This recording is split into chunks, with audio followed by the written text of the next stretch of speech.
Ahvenistolta paketti. Mitähän täällä on? Moikka Teemu. Kutsu Driftmasters Suomi osakilpailu. Ollaan kyllä tulos. Niin ollaan tulos myös kaikkiin muihinkin Driftmasterseihin tänä vuonna. Eli saatiin sarjapaikka. Aika kova juttu. Mut sehän tosi julkaistiin vähän aikaa sitten, mutta katsotaan mitä täällä on. Eli joo. Täällä olisi kuule on komeeta pipoa, on kahvikuppia viimeisen päälle. Annan suklaatehtaan suklaata ja aurinkolasit tietenkin. Eli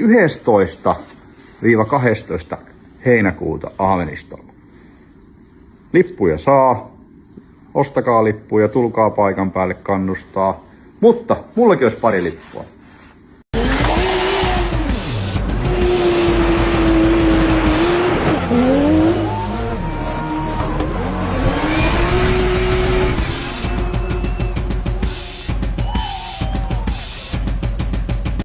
And I know you're ready for this one. Your countryman, Nikolai!